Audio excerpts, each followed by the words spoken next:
जय मानवता, जय संविधान, जय विज्ञान, जय जवान, जय किसान, जय भारत। मी संदेश चव्हाण, गोरसेना राष्ट्रीय अध्यक्ष।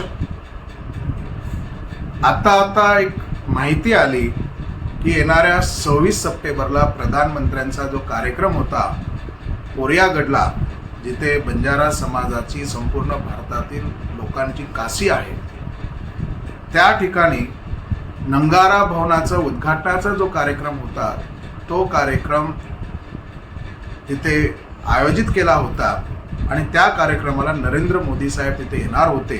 परंतु आज दिनांक 20 तारखेला गोरसेनेच्या वतीने संपूर्ण महाराष्ट्रभर त्या ठिकाणी आपण निवेदनं दिलीत। महाराष्ट्रातूनच नव्हे तर कर्नाटक, आंध्र, तेलंगणा, छत्तीसगड, ओरिसा, हरियाणा, मध्य प्रदेश सगळ्या राज्यातून मोठ्या प्रमाणामध्ये निवेदनं दिलीत आणि या होऊ घातलेल्या कार्यक्रमाला गोरसेनेच्या वतीने तीव्र आक्षेप आणि विरोध त्या ठिकाणी करण्यात आला।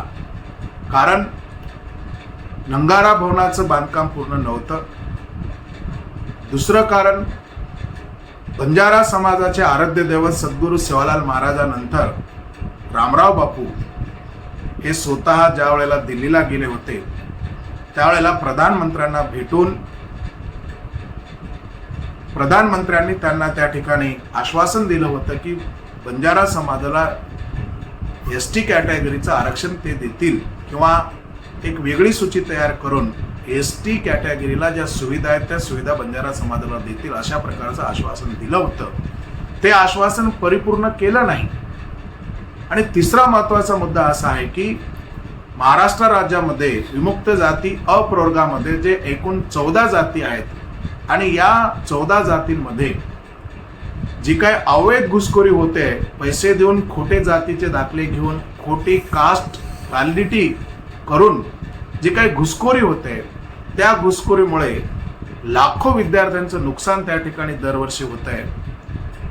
मुळात मिळत असलेलं 3% आरक्षण हिसकावण्याचा प्रयत्न त्या ठिकाणी होतोय आणि घुसखोऱ्यांना हे महाराष्ट्र शासन त्या ठिकाणी पाठीशी घालते। मी स्वतः बघतोय आणि याच्यावर माझं ठोस असं मत आहे की ते पाठीशी घालते।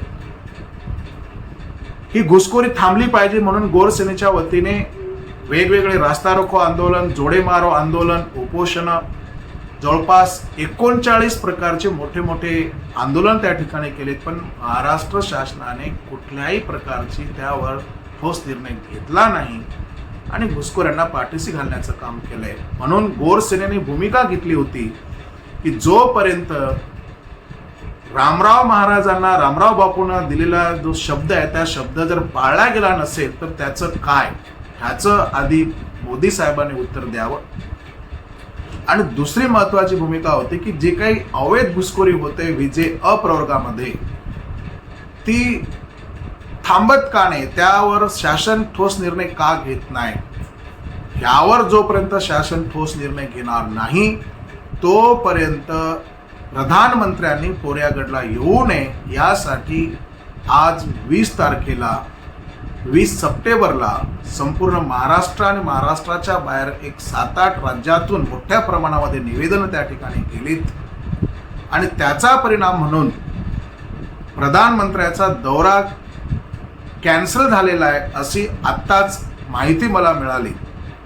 तर मला वाटतं दौरा कॅन्सल करून चालणार नाही, तर प्रधानमंत्र्यांनी आणि इथल्या राजकीय क्षेत्रातील राजकीय मंडळींनी, मुख्यमंत्री, उपमुख्यमंत्री आणि समाज कल्याण मंत्र्यांनी आमचा हा जो काही प्रश्न आहे हा प्रश्न त्यांनी मार्गी लावा, सोडवावा आणि त्यानंतर त्याने उद्घाटनाचा कार्यक्रम घ्यावा। आमचा कुठलाही विरोध त्या ठिकाणी राहणार नाही, एवढीच विनंती या ठिकाणी करतोय। आणि समाज बांधवाला देखील मी आव्हान करत आहे की जोपर्यंत आपल्या मुलांना मिळणारं आरक्षण लोक हिसकावून घेत आहेत ते थांबणार नाही, अवैध घुसखोरी थांबणार नाही, तोपर्यंत असल्या कुठल्याही कार्यक्रमामध्ये बंजारा समाजाने सहभागी होऊ नये।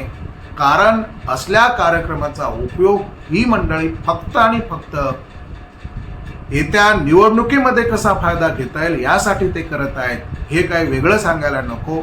म्हणून समाजाने असल्या कार्यक्रमाला जाऊ नये. जोपर्यंत आपल्या मागण्या पूर्ण होणार नाहीत तोपर्यंत अशी ठोस भूमिका त्या ठिकाणी घ्यावी हीच नम्र विनंती मी समाजाला करतो.